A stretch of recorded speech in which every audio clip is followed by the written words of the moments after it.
I am Dr. Heather Moore, owner of Total Performance Physical Therapy. Tonight we're going to talk about physical therapy exercises for knee pain.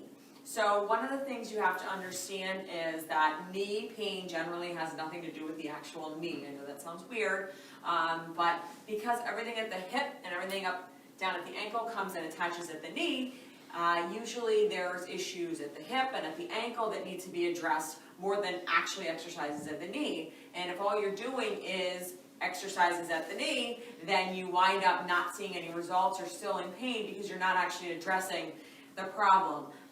Unfortunately, there's a lot of bad physical therapy that happens when you do just this exercise for the knee. And I get a lot of patients in here that have done a million of these reps where you're just sitting on the edge of the table and you're kicking your leg out. Now, I'm not saying it's a bad exercise, but a lot of times that's one of the only ones people do, and it's really actually not going to help you. You really want to focus on the hip and the ankle when it comes to knee pain, and really pay attention to those and find out where that knee pain is coming from. That is really one of the reasons that knee pain goes unsolved or unresolved in people, is because they will Google physical therapy exercises for knee pain and you get some knee strengthening exercises, when in fact a lot of what you have going on has nothing to do with the knee itself. So what we're actually going to go through tonight is some of the larger deficits that we see when it comes to knee pain, and some of the things that you should be doing when it comes to correcting things for the knee. Instead of focusing on the knee, we're going to focus on other areas surrounding the knee. So we're going to start with just a simple exercise, and it's just going to be a hip hike. So a lot of people do this exercise and they make the mistake of doing this. It's not that. This knee is, you don't want it locked out straight, but you want it straight-ish. And all you're going to do is balance on that leg, and you want to drop the hip down and bring it up. It's a very small movement, all right? But you want to make sure that you're going nice and easy, and it's not this, okay? So you want to just go down and up nice and slow. You want to do about 30. You want to try and not lose your balance like I was doing. You're going to feel that in the standing leg. You're actually not going to feel it in the hip that you're hiking up. You may feel it a little bit, but you're really going to feel that in the standing leg. And you want to go slow. You don't want to try and just do this.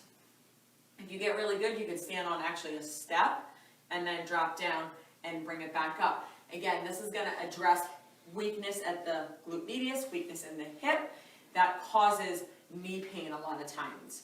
So the next thing you want to do is you want to do a single leg squat or a single leg sit to stand. Now a lot of times having a chair behind you will help you with this, because what happens is so many people, when they go to do this, they just do this, okay? And that's actually going to cause you more knee pain.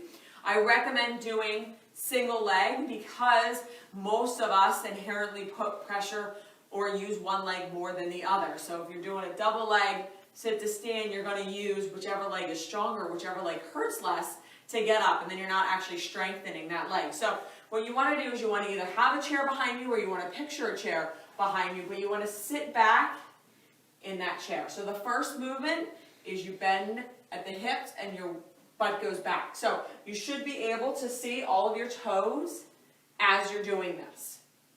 So if you come forward and you do this, you're not really going to see any of your toes, all right? So you want to put the weight in your heel. All right, and if you need something to balance on, that's fine. You almost want to be able to lift up your toes as you do this. And then you're just going to sit down nice and easy and come back up. All right? I recommend having a surface close to you that you can put your hand on. All right? So if you feel the need to fall, you won't put that other foot down. But it's really important that you use that one leg as opposed to two legs. All right? The idea is that you're going to go all the way down to the ground doing the pistol squat and come back up. That's extremely difficult, and you're probably not quite there yet. So those are two things that you want to do. That one focuses a little bit more on the knee, and the other one focuses a little bit more on the hip. Now the last thing that you want to do is you can do this with a band around your ankles. You can do this lying down with a weight on your foot. All right. You're just going to do a little bit of standing hip abduction. Okay. Again, you can do this laying down. You want to have your foot or leg go at an angle. So you don't want to go out, straight out, and you don't want to go out to the front. A lot of times because of this this muscle in the front being a little bit more dominant than the one in the back, and the hip flexors being a little bit stronger, you're gonna pull and you're gonna go like this. So what you wanna do is you actually wanna go back a little bit. Nice and easy. Again, if you do this standing and you have a band around your ankles, you're gonna feel this working in both legs, which is fine. The knee, again, is not locked out. It's nice and soft, and you're just going back. You want to do about 30 of these. If you don't have a band and you're just standing here doing this, you want to do about 45. You really want to get fatigue in that leg. Really important that you focus on strengthening the hips as opposed to just strengthening the knee. None of those exercises that we just did should hurt the knee, depending on how advanced your knee pain is, exactly where your knee pain is. But if any of them do bother your knee, you don't want to do them, okay? You really want to stop and make sure that you see somebody about that knee pain. It's really important to figure out where your knee pain is coming from. You may not have the proper insoles in your shoes.